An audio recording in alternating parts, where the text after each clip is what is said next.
What's up guys, this is Ronnie. Welcome back to our channel Total Technology Zone. This is tutorial 40 and today's topic will be how to build RAG from any remote file using LlamaIndex.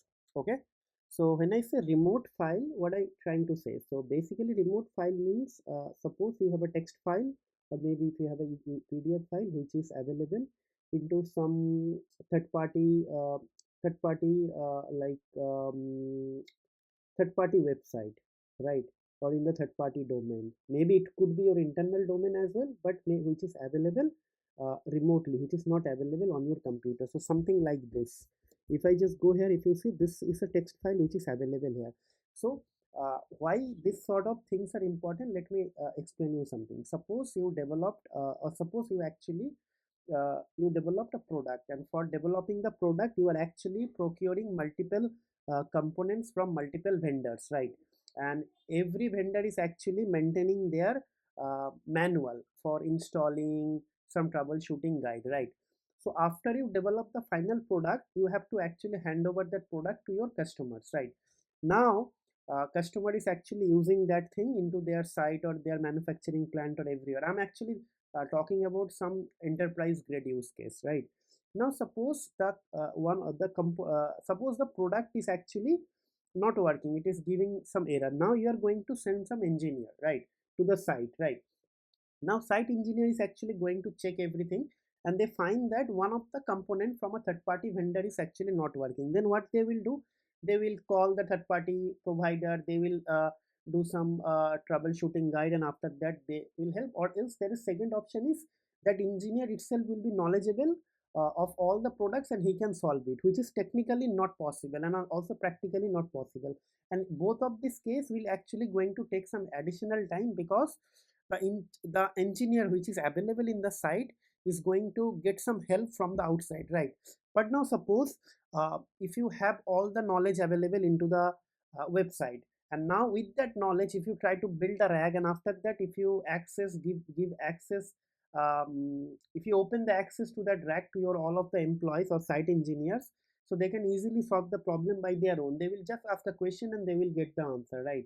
So that is why this sort of things are very much important. Like this is a real game changer. Like any text file from the remote can be used for a RAG, right? So that is the use case. And also whenever you are going to start for a company or maybe your freelance project, your client will always expect that the RAG should be built from multiple data sources, right? So that is why this sort of integration are very much important, so that your knowledge will be also explored, and also you will become more confident, and you will gain like expertise, right? So that is why I told you at the beginning that I'll try to touch base upon each and every component those are mainly used in the company, right? Okay, so without wasting much time, so I want to show you, this is the file, and if I go here, this is the prerequisite I'll be going to use, and this is the source code. Okay, so enough of talking, let's start working on the tutorial part. Okay, so this is the thing from LlamaIndex reader, and then one of the important thing will be going to require from LlamaIndex dot core. Okay, and we'll be going to use vector store index, right? So first thing, we'll be going to create a loader object. Okay, so loader object is remote reader, right? Then we'll be going to do a docs. So docs is actually going to do what? Docs is actually going to create, let's say, loader dot load data, right? And in the URL section I'll be just going to just hold on. Okay, okay, this, and then what I'll do, I'll be just going to print docs and check whether this is working or not. Let's do print docs and let's see. Okay, cool, it is able to read it. Now what we'll do, we'll be just going to develop a index. Okay, so index will be vector store index. Okay, dot from documents, and here I'll be just going to write docs, and I'll just remove it. And then what we'll do, we'll be just going to create, I just check it whether it is going to give me any error or not. Okay, so no error means everything will be straightforward. The main of the catch is actually this part and this part. Okay, so it is no error. Now it will be just going to set up a query engine. Query engine is actually going to be index dot s query engine, and then response equals to query engine dot query. Okay, and inside that I'll be just going to write the summary of the of this topic. Okay, and just print response. Okay, so boom, it is going to give me the answer now,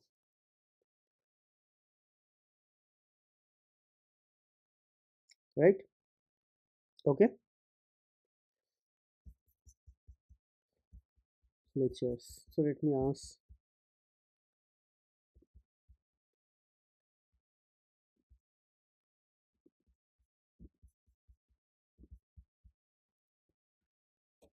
write about the features.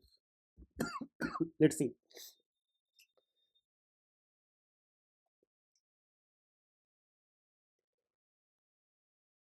Let's see whether it is going to, yeah. Okay, so I'll just going to copy this thing with Ethel. Let's ask. I never read the document, but I'm just asking. Okay, who is Ethel? Give some information on her. Okay, let's see. Is it going to get the relevant information or not? Hopefully it will do, because by default it is using OpenAI. Okay, okay, fine. So that's it. That is what I want to like establish. So now if you have multiple document, for every document you can create multiple tools, and after that you can develop like similar manual for your site engineer, right? So this is a game changer, right? I'll try to like acquire some similar use case in my next video, like develop a intelligent site support engineer using LlamaIndex. Okay, so yeah, we'll try to do that. So but this is the conclusion of this tutorial. In the next tutorial we're just going to use it for the benefit. Okay, so now what we'll do, let's do something. Let's try to conclude the video over here, but in the next tutorial we'll try to actually create the actual use case based on this remote reader. Okay, but before I conclude, I'd like to say a couple of things. Guys, please try to subscribe to my channel, hit the like button, try to share our videos with your family and friend, and try to put some comments if these videos are helping you, and it is maybe helping you to learn something, or maybe it is helping you to do something on your work. Please put some comments, so it will give us some motivation, and also it will be good for the YouTube algorithm to rank the videos, right? And don't forget to subscribe, guys, because if you don't subscribe, my channel reach will not increase, and the moment you guys will start subscribing to my channel, the channel reach will increase, and the people will start finding my videos via YouTube push, right? So my ultimate objective is to reach large number of audience. So guys, please help me to reach my goal, and I'm promising that I'll always come back with nice and quality content. So I just need your support, guys. Please support me and help me to grow. Okay, enough of talking and self-marketing. Let's end the video over here. We'll see you in the next video. Till then, take care, goodbye, have a nice day, and happy learning. Thank you.